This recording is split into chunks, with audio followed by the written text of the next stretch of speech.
Hey everybody! Did you know you can change the volume on your AirPods using your Apple Watch when they're connected to most of your Apple devices? Whether it be your Apple TV, iPhone, or iPad, it can be a really handy feature. When the audio is playing from any app on one of these devices and you want to change the volume using your Apple Watch, just open the Now Playing app on your Apple Watch. Then choose the device you want to adjust the volume on. In this example, I'm listening to music from my Apple TV on my AirPods. So I'll select the Apple TV.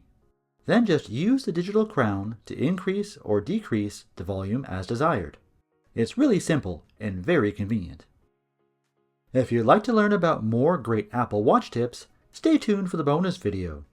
Tips every Apple Watch owner should know. Thanks for watching. Don't forget to like, subscribe, and ring that bell for more tech videos, including tech how-tos. See you in the next one. Hey everybody, welcome to my video about handy Apple Watch tips every Apple Watch owner should know. In this video, I'm going to go over a number of helpful little tips I've come across that I found most people that have Apple Watches don't seem to ever know about. Let's get to it. The first tip is one I just learned recently myself. You can actually access Control Center or the notification shade from any app or screen on your Apple Watch, not just the main watch face. To access Control Center from any screen on your Apple Watch, even when you're in another app, just tap and hold, kind of like a long tap, at the bottom of the screen until the top of the Control Center appears. Then drag it up, and it's pretty much the same for the notification shade. Just long tap the top of the screen until it appears and then pull it down. I wish I would have known this tip a long time ago. The next tip has to do with the app layout. By default, the Apple Watch shows you the apps on your watch in a honeycomb arrangement they refer to as a grid. Admittedly, it does look kinda cool, but I find it a real hassle to find my apps. You can change this to a list view that presents your apps in alphabetical order, which I find a lot easier. To make this change, bring up your apps by pressing the digital crown and then hard press on the grid and tap List View. Now you can scroll through your apps with your finger or digital crown. I find this so much easier. Another great tip that a lot of people don't seem to know about is that you can use your Apple Watch to unlock your Mac. I use this all the time with all of my Macs. A few things to qualify for this feature: both your Apple Watch and Mac have to be using the same Apple ID. Also, your Mac has to have both Wi-Fi and Bluetooth turned on. This feature will work with most Macs made 2013 or newer. To set this up, go to your Mac and open System Preferences. Then choose Security and Privacy. Then select Allow your Apple Watch to unlock your Mac. You will likely be prompted for your password. Once that's entered, your Mac will turn this feature on.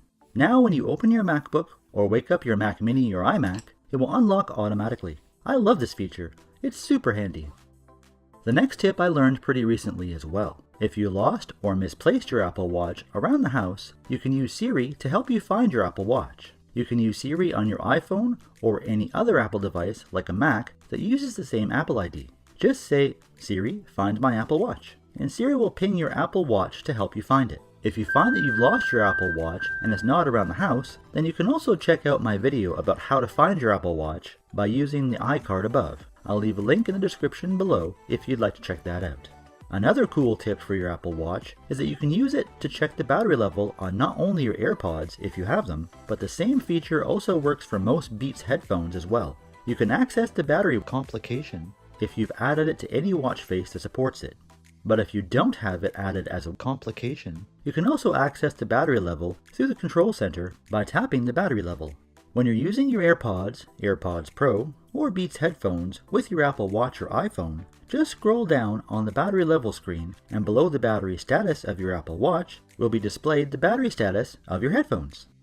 The last tip I'm going to talk about is a neat extra feature when you're trying to find your iPhone. Using your Apple Watch, you can ping your iPhone if it's misplaced around the house, and it will make a homing sound. I found most people know about this part, but did you know, if you press and hold the ping your iPhone button, it will also set off the iPhone's light to help you find it in the dark too. Give it a try. Every time I use my Apple Watch to find my iPhone, now I press and hold the button as I find the flashing light helps me find it too. In case you didn't know, to use your Apple Watch to find your iPhone, just access Control Center by swiping up from the bottom, as we discussed earlier, and pressing the button that has the picture of the iPhone with little waves around it. Press and hold it, and that'll make it flash and ping.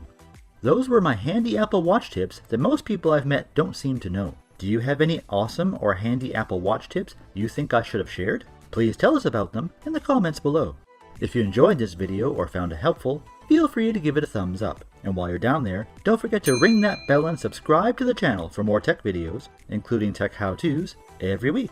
As always, thanks for watching, and we'll see you in the next one.